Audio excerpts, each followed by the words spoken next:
Hey everyone, my name is Henk-Jan Kiewiet, better known as Mr. Lapwing, and I'm a nature and wildlife photographer. And today I'm going to show you one of my favorite photo hides, the Buteo Mark II. Very small photo hide, you can easily put it on your back, and I'm going to show you how to put it up, move inside, hopefully take some nice photos, and in the end we fold it up and take it home again.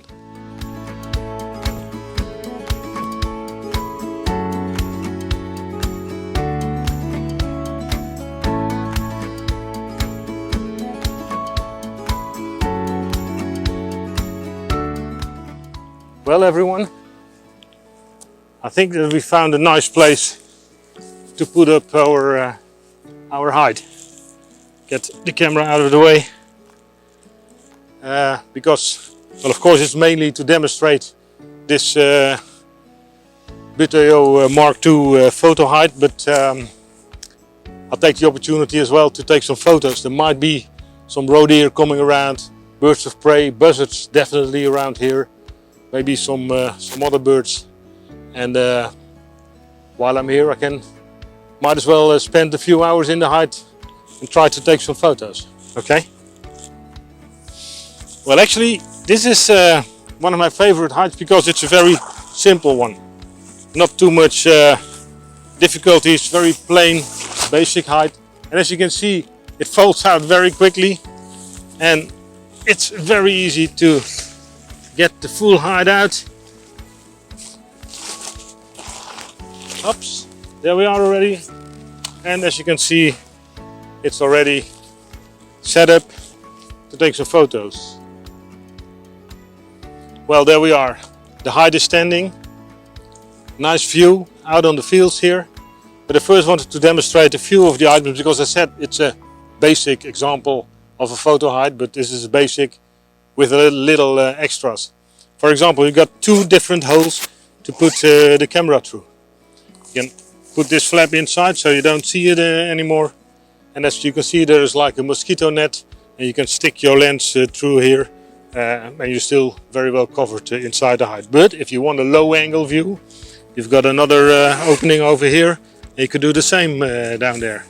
So lots of opportunities down there.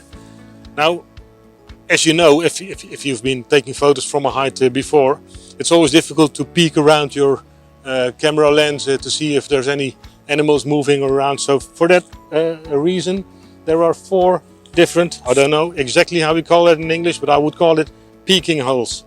So you can peek through these holes in here and see from all sides. There's holes on the other sides as well, of course, so you can see from all different angles whether an animal is approaching or not. Well, as you can see, I already moved into the hide now, and there's a very, very specific thing which is very necessary to be able to take good photos of wildlife. Because if you don't close the door and you move around like this, the animals will still see my face even through this nicely camouflaged mosquito net. But if I close the door, and it's a special black coating on the inside of the hide, this will make a little bit of noise. But of course you'll do that and then you won't be doing it again when you're in it, so animals won't notice it. And now I can move my head around and it's very hard to see me. And like I said, I got little holes to peek through next to the hide, next to the hole for the lens. Got them on the other side as well. All kinds of different possibilities. You can close everything, you can open everything. Very relaxed. Well, there I am, installed and well. Lens out, with a nice lens cover as well. I keep my head on. That's also a very good tip, if I might. If you got a bald head like me, and you move around while there's sun coming through the mosquito net, it's much better to put on a cap and the animals won't notice you anymore. Peek through the holes, see if I can find some roe deer already. Of course it's a bit too optimistic for that, but I'm really relaxed and I think I'm gonna be spending a few hours inside this lovely hide. Well, let me tell you one more thing about the camouflage print. It always looks a bit ridiculous when you get it out of the box in the setting of your office or a room, but once you're in the field you can see that the colors match very well with the natural colors in what is it, winter in the Netherlands. And of course there's different prints possible. We have a winter print. You can have a more like a greenish spring print.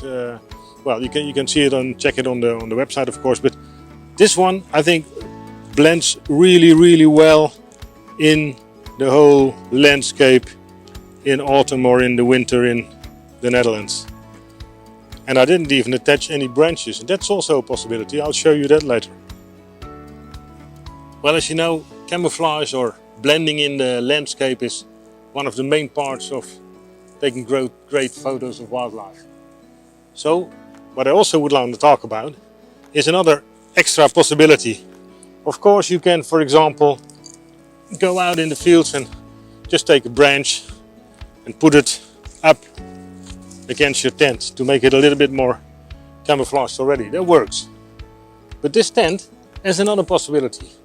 It's got small strings attached to the tent where you can easily attach some branches of stuff you find around in the bush or in the field or wherever you are in the mud, and you can just put them in here and attach them to the tent to make your tent even more natural or more camouflaged as you wish.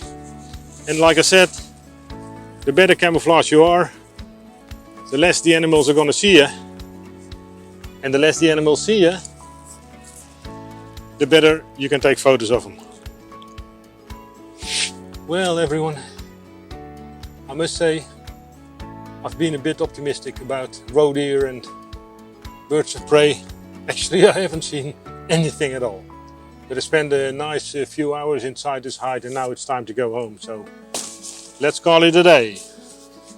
I'll come out and then I'll show you how we put the hide back into the bag. Let's get the camera out first.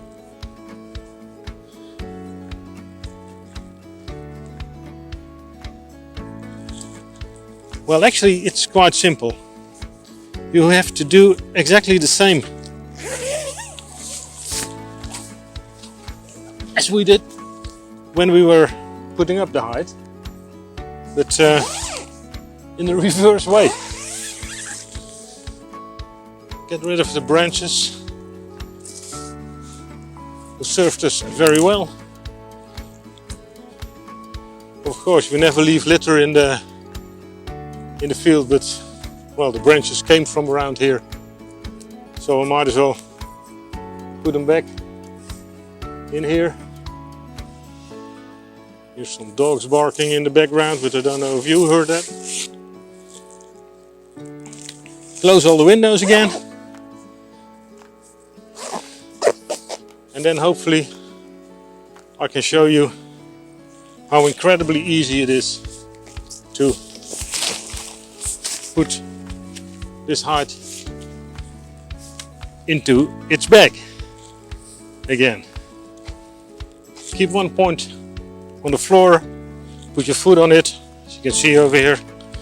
Put my foot on it, keep this hand steady, turn it a little bit, turn your hand, and then just start twitching and turning